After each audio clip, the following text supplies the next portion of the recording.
In this video, we're going to learn about using internal sort using COBOL. Internal sort using COBOL. So there are basically two ways of sorting your data set or an input file. One is an internal and one is an external. The external is done via JCL. External is done via JCL using df sort utility, whereas internal sort is done by using COBOL verb, that is sort verb in COBOL program. Sort verb in COBOL. So in today's topic, we are going to learn about internal sort verb in COBOL, and our scenario would be something like this. We have a file 1 with some records, file 2 with some records, and our output file, that is the third file, which will have records from 1 and 2 in sorted order. File 1 and file 2 have records not in sorted order,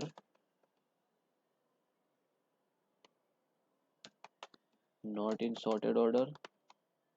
So using COBOL sort, we'll have records from file 1 and file 2 in a sorted order.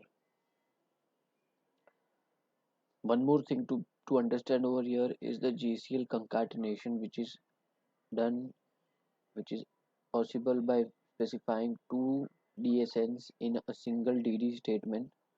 JCL automatically concatenates it. The process works in such a way that after the records are read from the first file, at the end of the records of the first file, the file 2 is opened in an input mode and the records are read similarly and concatenated up till the end of the records of the second file. So let's begin with just first see the JCL of this application. You can see my mainframe login screen, so let me log in to my access ID.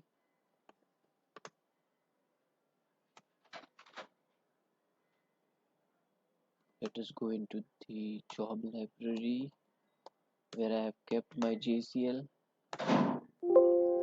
and my JCL is this cob is going to compile my program, and cob run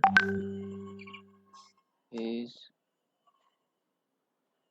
going to run this program.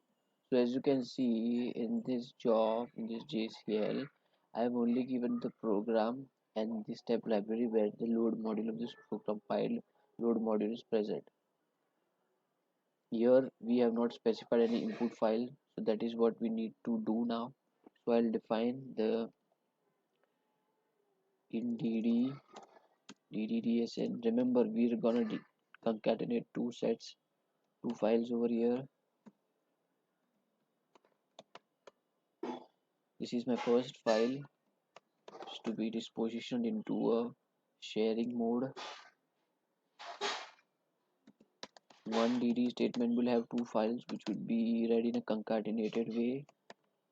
Attach df.student2, which is gonna be a second file which is gonna read after the end of student1 file, and this is the out file.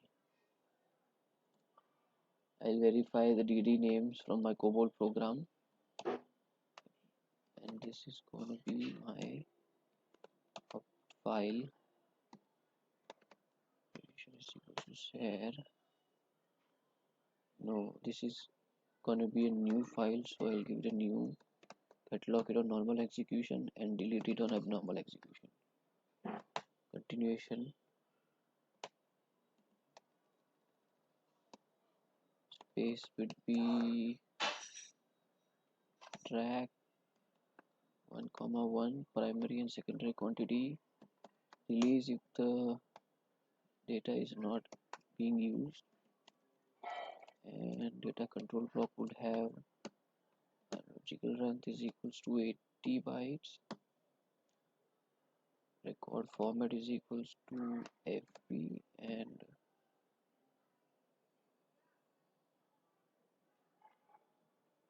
block size would be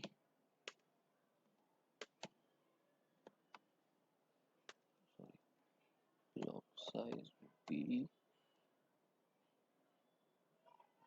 800. I'll verify this from my previous file. So let's just save this. We'll get back to this after verifying the block size and DD names.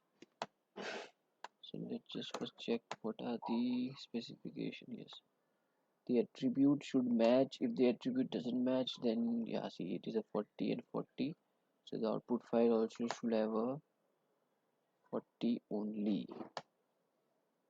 Okay, so I need to define it correctly, or else there would be a max EC 12. Okay, only thing left is to verify this names matching, or it would give a runtime error. So the DD name in and out should be same inside the COBOL program. Let's check the COBOL program. I have stood into my source library. Here I have the COBOL sort program. We'll also understand how the COBOL program works. We highlight it to COBOL. It is in one and out one. So if I would have submitted with in, so this would be an incorrect DD name, right? So this would give a runtime error while running this program. So it should be in one. Save this. It is 40 and 40. This new will be created. We get locked. Alright. So let's just go to development of the COBOL program. Here I have given the COBOL or program ID is COBOL sort. We see the identification division, then we have the environment division. In the environment division, we are basically selecting two files. One is to be an input file, so it would be open in an input mode. Another one is an output file, which would be our output file, so it is open in an output mode. So the most important thing understanding is we are selecting a third file which is not mentioned in our JCL. But why are we mentioning this work file in it? Because whenever we use internal sort in COBOL, and third work file is needed inside the COBOL program to process the input records, sort it, and temporarily store it before writing it out into an output file. So that is why we require a third output file. So this is the thing to be noted. We require a work file into our sort program. The FD definition has an input student ID, first 5 byte, 25 byte of a student name, and 10 bytes of an address. Same is for the output. Now we define a work section here, and here you can see one thing, that the work file is marked with an SD. That means we are giving it a sort data area, internal sort data area to be initialized during the initialization of the initiation of the program. The structure of this should be matching with the input structure. If the structure doesn't match, then you can get a data exemption error. So this is to be noted. Now let's move to the syntax of the sort verb. In the procedure division, we give sort the work file depending on our requirement. Here we are doing an ascending order of sort, so we give an ascending, but it needs an ascending on what? It's an ascending on a key value, that is our, in this case, is a student ID of 5 bytes, using the input file giving output file. This is the common English syntax. So we sort a work file on an ascending order by giving an ascending key using this file, giving output file, and this should be sorted, not reversed. So this is a display that would be displayed into our sysout and stop run the program.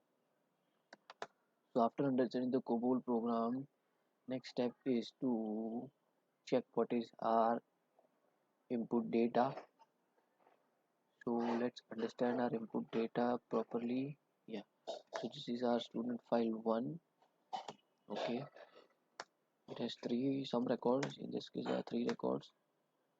Let us check student 2. Yeah, student file has also 3 records. So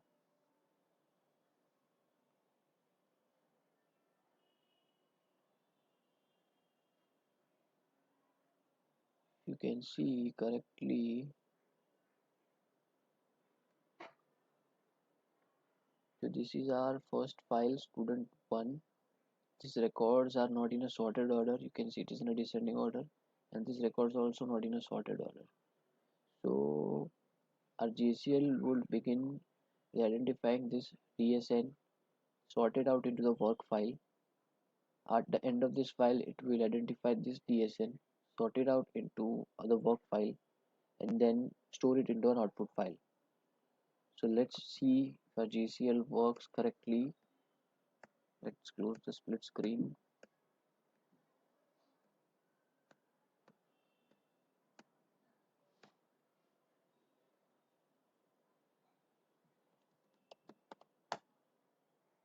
Let's first compile the sort program COBOL sort stored in this job library. Source library. Submit this. JS allocated a job ID of this, and it has a max CC of 0, so the compilation was correct. Load module is now created. Now we need to submit this load module. We need to execute this. Execution begins. The COBOL sort. The load module is present into the step library. Let's go ahead and submit this.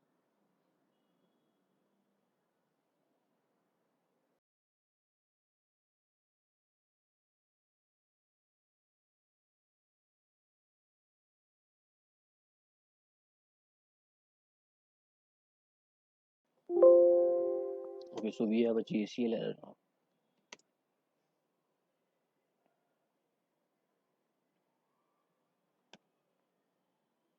We need to check in the spool what is the error.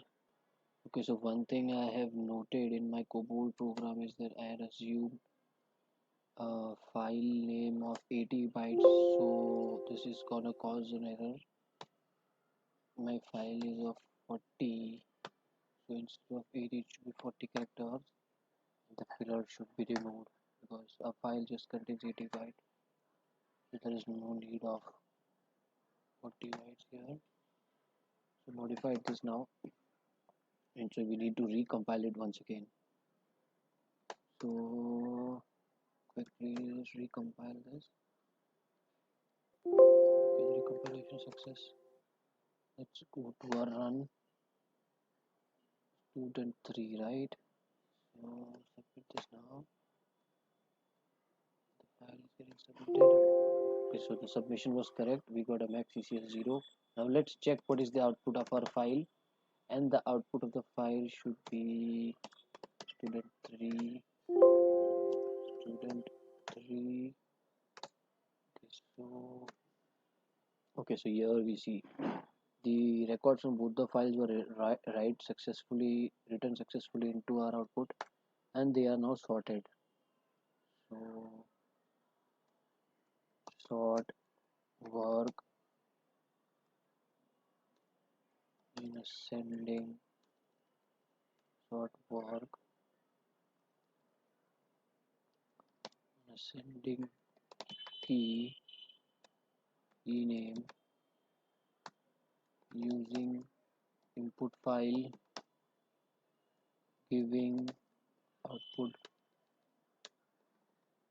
file.